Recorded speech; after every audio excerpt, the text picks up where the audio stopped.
I am out running errands again, and I wanted to let you know with the Undertaker's daughter, I have had a part where I was shocked and like disgusted, and then there was a part where I was like, oh, really? And then there was another part where I was stunned that something happened and also kind of disgusted. And I mean, that's pretty good. I just hit page 100. So far, it is so good. And I'm bummed that I'm out running errands because I just want to stay at home and read it. And I can't. And I started Ann Patchett's These Precious Days. Is that what it's called? I don't know. I'm listening to it on SCRIBD. And it's okay so far. There's nothing that's wowing me, but I feel like I'm still getting warmed up. I'm on chapter 3, and it's a collection of essays. So there's probably some essays that will be more meaningful to me than others, I would think.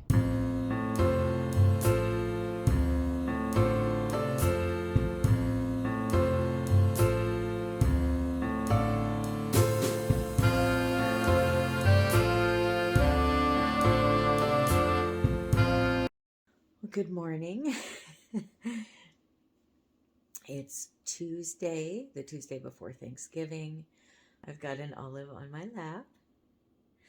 And it's cold, so I'm wearing my robe over my clothes. I'm not really wearing designated pajamas, just the scrubby clothes I usually wear at home.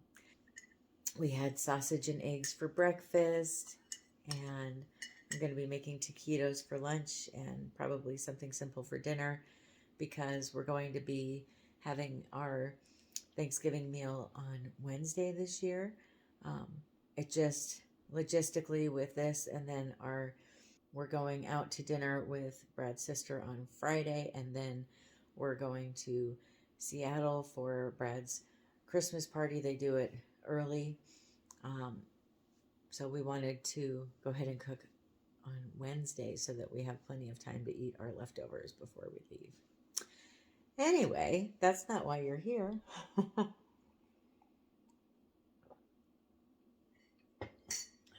You're here to look at Olive. Well, and to hear about the books. I finished The Undertaker's Daughter. If you were to imagine Rob Zombie writing a spin-off of Sweet Valley High, this is what you would find, I think. It's kind of YA in the sense that it centers around the teenage world. Our protagonist is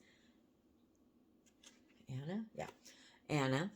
And her and her friend Naomi are living the normal teen life. I think it might be better to not even really tell you a whole lot about what this is about. I think it's better to go into some books blind, and this is definitely one of them. If I were to create a group of beginners books for people who are interested in reading the horror genre, I would not put this in there. It's not for the faint of heart. It's very graphic and gory and disgusting. There's a lot of blood and maggots and just, there's a lot of things in there that I think, looking at the reviews, there's some people that found this book very off-putting with some of the things that happen in it. There is a lot of rape in here. I think that whether we like to admit it or not, rape is something that does happen in our world, and it's sadly a realistic take on life at times, and especially when we're talking about murder, it's very realistic. I watch a lot of shows on, IDTV and that kind of stuff, and it's very common if somebody murders someone that they might rape them as well. And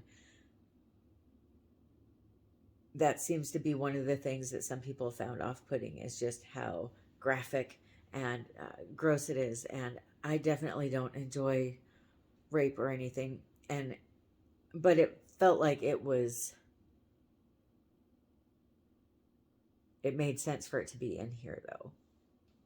There's also a lot of talk about Christian morals and beliefs and Jewish morals and beliefs and mysticism. And so if that's not really your thing either, this might not be the book for you.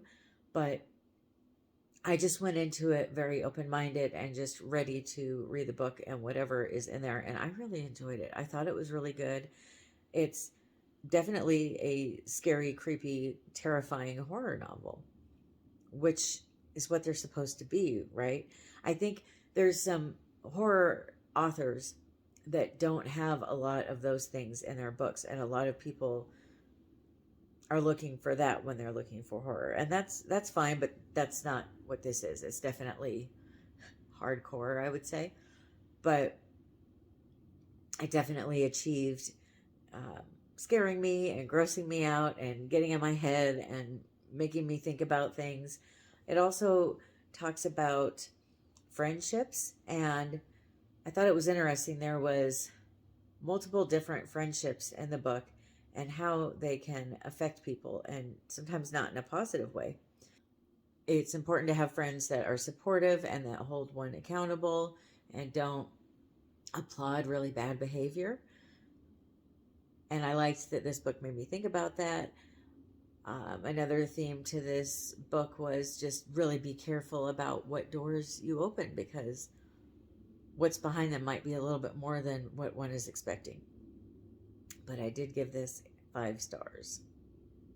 And if you love really graphic, really like hardcore horror novels, I think that you would like this.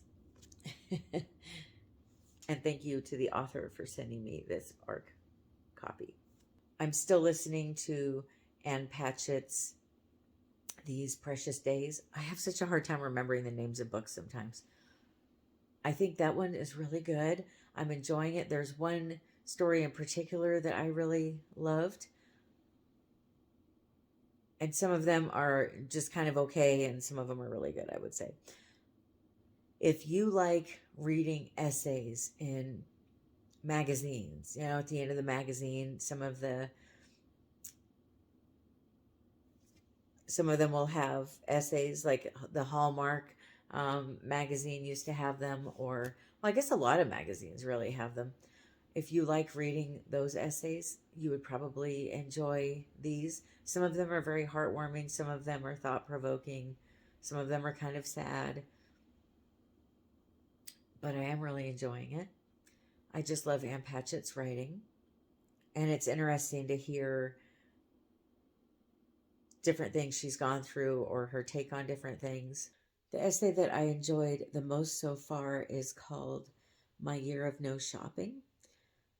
It's something I've been thinking about so much, just how much I consume, how much I buy, how much of it do I need. I think it's a very American thing to have too much and to feel like we need to get rid of things. And I definitely have a lot of stuff that I don't need. And there's some stuff that maybe I don't need, but I enjoy, like holiday decorations and that kind of stuff. And I'm not planning on getting rid of them, but what I am thinking is it's time, especially now when I'm decorating for Christmas and such, to look at what I'm putting out and what stuff I'm leaving in boxes year after year, and get rid of the things that I'm leaving in boxes, and maybe just not even look at getting more stuff. Maybe just, as much as I love looking at holiday decor, I could probably just watch videos where people are showing their holiday decor and enjoy it, or enjoy it in movies or TV shows or something. I don't have to actually go look at the ornament section every time I go in a store, because I don't need more ornaments. And there's none that I can immediately think of that I want either. So why go out of my way to spend more money that I don't need to spend? Even with clothes, I've been thinking about that. I have always been someone who has more clothes than I actually wear. And after losing so much weight, I've been reevaluating my wardrobe and my clothes and just deciding maybe it's okay to have a bunch of shirts like this that are just grubby and old that I've had for years that I like wearing around the house, and then just have maybe a handful or two of clothes that I wear when I'm out running errands or when we go on date night or that kind of thing. Do I need more than that, though, on the off chance that I might need this? Or, oh, I really like this, so I'll get it, but am I going to wear it? Do I need to keep searching out more clothes unless I need them for some reason? So it's just something I've been thinking about, and I felt like that essay really touched on that, how important it is to maybe not consume so much and to get rid of things that we don't use, even if we like them, if we don't use them or need them. And then I started reading Dead Letters by Caite Dolan-Leach. This is the November selection for the Thrill a Month book club. This book is a very slow burn book, and it's about a woman named Ava who has decided that she doesn't want to be near her family or in her hometown anymore, which is in upstate New York. So she has left and gone to Paris to study for her PhD.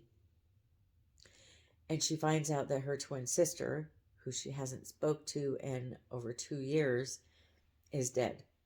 So she flies home to face her family and the drama of it all, this place she doesn't want to be. And she starts looking into it. She had been told that her sister died in a barn fire. Her sister has been taking care of her mother, who has dementia, and she has decided to move into this barn they have and live in the loft. And the loft burnt down. She goes to talk to the police to find out what happened, and she finds out that they haven't had anybody go look to actually find the body yet. And she starts wondering if her sister's really dead or if her sister pulled this crazy prank, I guess you would say, just to get her to come home and to get her to talk to her again. So I'm starting to find out why she's not talking to her sister anymore. And I just love books where someone has left home and they don't want to go back, and they have to go back for a reason, and they have to face the past that they would rather leave buried in the past. I just find that very intriguing and fascinating. So I'm enjoying it so far. I have no idea what I'll end up rating it or what I'll end up thinking of it. I guess it just really depends on where the author ends up going with this storyline. Right now I am on page 50, and the book is 322 pages long. No, 332. So I've got a little ways to go here. I'm hoping to still get to the book that my professor wrote before the month is over. And then I'll be bringing some books with me on my trip. I'm not sure exactly how the posting of videos is going to be going because of my going out of town. I'm not sure if I'll be able to get some things edited and posted beforehand or if I'll just have to wait till I get home. So if you haven't heard more about my November reads and the month is over, I'm sorry, I'll get to it soon. Good morning. I'm about to get ready for our trip to Seattle. I go like this because I'm not real big on traveling or flying anymore like I was when I was younger. It just is what it is. I'd rather just be at home. Just have my own stuff, my own bathroom, that kind of thing. Anyway, I wanted to talk to you about the 2 books that I finished. I finished the Patchett book. I thought it was really good. I give it 4 stars. I felt a lot of emotions reading it. She's talking about her life and her life lessons. It's not essays that are fictional. It's it's almost kind of like a diary, but in essay form, I would say. So it was really fascinating hearing about her life a little bit more in depth. And I think if you're a writer, you might really enjoy this book. I think she did talk here and there about writing and just the process of it and what some of the things that she's gone through. And I think that writers would find it good. I would like to get a copy of it and maybe not read it all at once again, but read different parts of it again. There's quite a few different essays that stood out to me in different ways. Another one that stood out to me, I'm not sure what it was called, but it was about being a child-free person. And I thought that one was really good. I don't think that people that have kids realize how rude and insensitive they can be sometimes about other people not having kids. And it highlighted that, but it also brought me a little bit of comfort about not having kids and a little bit of knowledge on how to handle some of the, I guess you would say, harassment that I received from usually other women about not having kids. So I think when people don't have kids, there's usually a reason. Maybe they couldn't have them, or they don't want them, or whatever. Maybe they haven't found the right person to have them with. And it's all very personal. And for some reason, people think that it's their business. And it's really not. It's no different than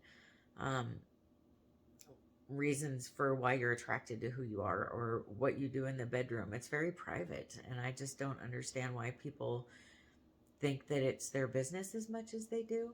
I mean, because if I tell people I don't have kids, it's why? Well, what about this? What about that? Da da da da da. And it's like a nonstop. It feels harassing.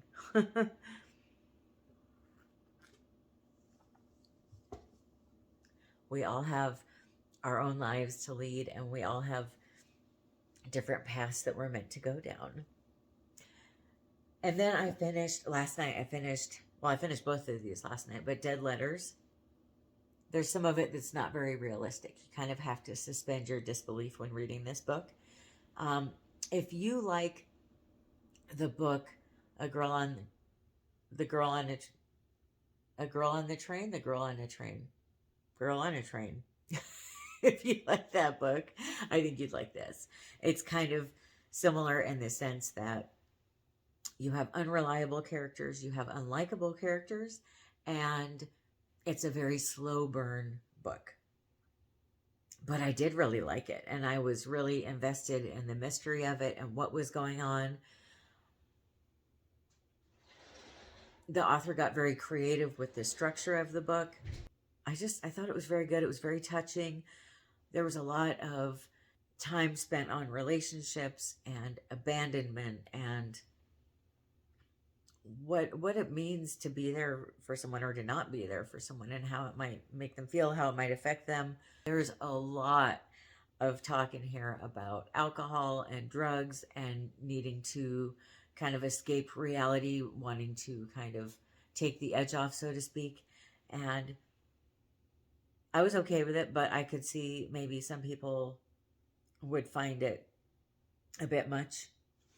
I do recommend it if you like slow burn thrillers and you don't mind unlikable characters. I give it 3.5 stars, so I guess that means I'm rounding it up to 4. And since we're flying today, the book that I'm starting now is The Diva Says Cheesecake by Krista Davis. I do find this book to be a little bit weird. I find it weird because on the back it says praise for Krista Davis's previous mysteries, but there's no praise for this book. And then inside it says that she's the author of the Domestic Diva series, and it's got 5 books listed, and this is one of the 5 books, but I know for a fact there's at least 13. I think this is the 14th or 15th book in the series, so I'm kind of curious why they didn't list all of them. And then it says the Pen and Ink Mysteries, and it's got those 3 books, but it doesn't have the other series that she writes. So I just thought that was weird. It got me questioning, oh, is this an old book? But no, it says the copyright is 2022. So maybe some people won't notice that, but I noticed it and I thought it was really odd. But I've only read 2 pages of it, so I don't know what I think of it yet. I'm sure I'll love it, though.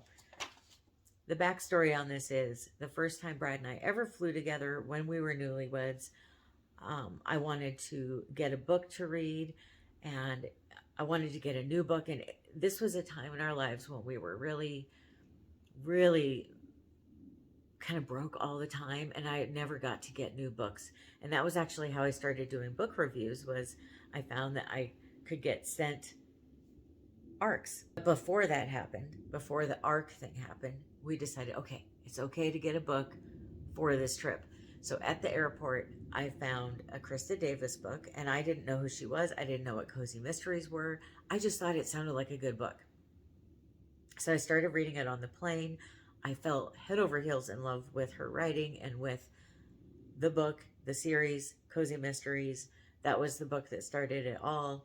And I liked it so much that I finished it pretty quickly. And then I insisted that we go to Barnes & Noble before we go home so that I could get a couple more books in the series. I read the first book in the series while we were still there. And then I started the second book before we left and had it finished by the time we got home. I was so into the series.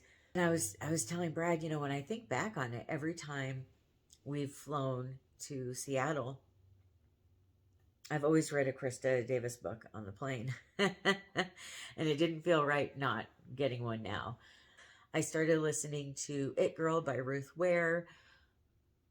I'm going to miss you so much. Me and your daddy, we just love you. You have made us so happy having you around, and we're coming back for you, but we're going to miss you so much. We love you so much. You're a girl, right? My baby girl.